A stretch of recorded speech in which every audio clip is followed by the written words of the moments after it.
হারাহারি কষ্ট পাচ্ছে। তুইও তেমন। আমার গোবিন্দের বিরহে দিনের পর দিন তুই কাঁদবি। আবার অভিশাপ রইল তোকে। আজকের পর থেকে আমি তোকে অভিশাপ দিলাম।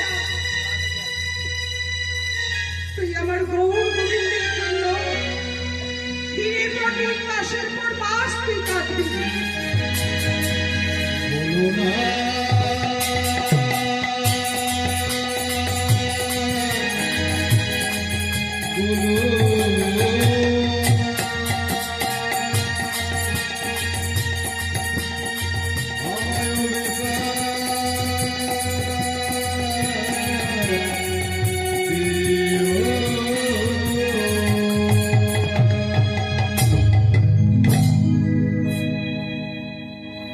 সেই অগ্রদ্বীপের মাটি, পূর্ব বর্ধমান জেলা। সেখানে উত্তর রাঢ়ী ও কায়স্থ বংশে জন্মগ্রহণ করেছিলেন আমাদের এই গোবিন্দ ঘোষ। গোবিন্দ ঘোষ পায়ে হেঁটে এসেছেন নীলাচলে। নীলাচলের জগন্নাথ ধামে আমার গৌর সুন্দর অপলক দৃষ্টিতে জগন্নাথ দর্শন করছেন। কত শত শত ভক্ত মা, শত শত ভক্ত আমার জগন্নাথ দর্শন করতে এসেছেন। মন্দিরের ভিতরে হলেন অচল জগন্নাথ, আর বাহিরে দাঁড়িয়ে আছেন আমার গৌর সুন্দর সচল জগন্নাথ। শত শত ভক্তের ভিড়। আমার গোবিন্দ ঘোষ এসেছেন পূর্ব বর্ধমান জেলার, সেই দূরে দাঁড়িয়ে আছেন। দাঁড়িয়ে দাঁড়িয়ে কাঁদছেন, বলছেন প্রভু গৌর হবে সেই অগ্রদ্বীপের পথ থেকে তোমার দর্শন করার জন্য প্রভু আমি নীলাচলে এসেছি।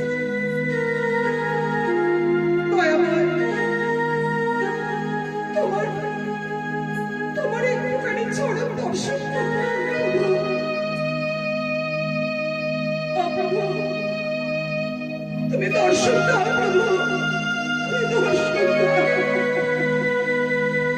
হে ভগবান, তুমি আমায় দেখা বড় সুন্দর। হে দয়াময়, তুমি দেখা দাও, দেখা দাও। তুমি আমায় একেবারে কৃপা করে দয়া করে দেখা দাও। ও দয়াময়,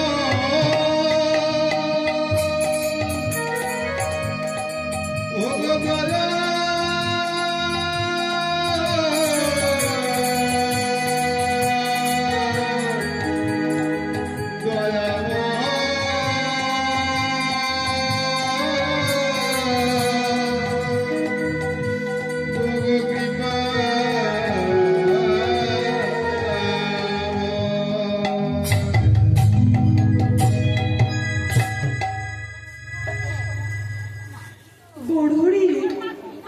অনেক দূর থেকে দর্শন করছেন, আর দর্শন করতে করতে কখন জানি ওই মন্দিরে গৌর সুন্দরের থেকে আরেকটি গৌর সুন্দর বেরিয়ে এসেছেন গোবিন্দের কাছে।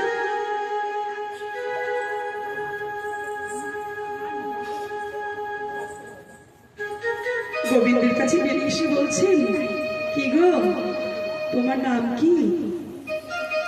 আগে আগে তুমি নাকি বলো প্রভু, তুমি তো সবার নামকরণ করে দাও, তুমি এবার আমার নাম জিজ্ঞাসা করছো? হ্যাঁ হ্যাঁ বলো না, তোমার নাম কি গো? আগে প্রভু আমার নাম গোবিন্দ ঘোষ। আমার বড় দাদার নাম বাসুদেব ঘোষ। আমার ছোট ভাইয়ের নাম মাধব ঘোষ। প্রভু, অনেক দিন ধরে প্রভু এসেছি তোমার দর্শন করতে। তুমি তুমি দর্শন দেবে না প্রভু আমার? গোবিন্দ, তুমি কি বলছো?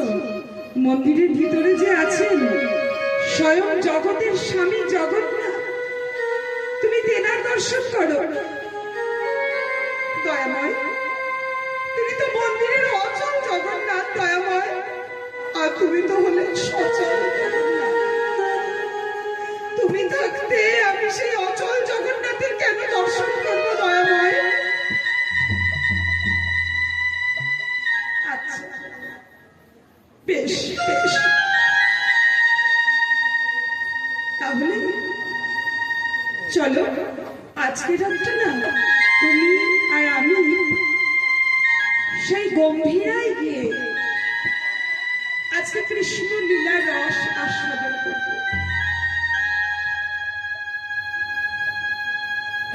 গম্ভীরায় নীলাচলে গৌরসুন্দরে অন্তরঙ্গ ভক্ত ছিল। সেই অন্তরঙ্গ ভক্ত কতজন বাবা? 3.5 জন। 3.5 জন কারা? স্বরূপ, রায় আর রামানন্দ। আরেকজন ছিলেন মহিলা, তেনার নাম হলো মাধবী। মানে মহিলাকে পরিপূর্ণ রূপে ধরা হয় না, অর্ধেক। কবি বিদ্যাপতি লিখছেন যে মহাপ্রভুর অন্তরঙ্গ ভক্ত ছিলেন নীলাচলে 3.5 জন।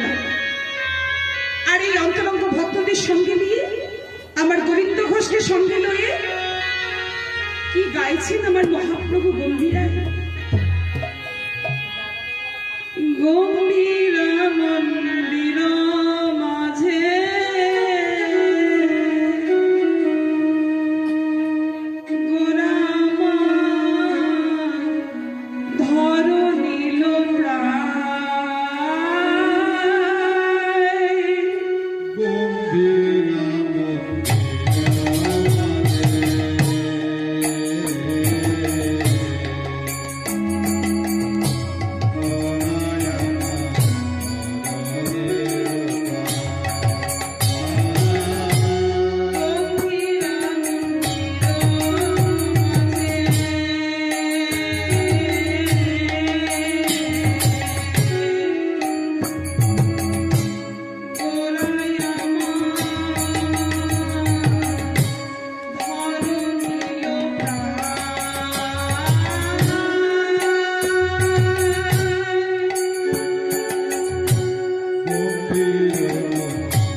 পেলে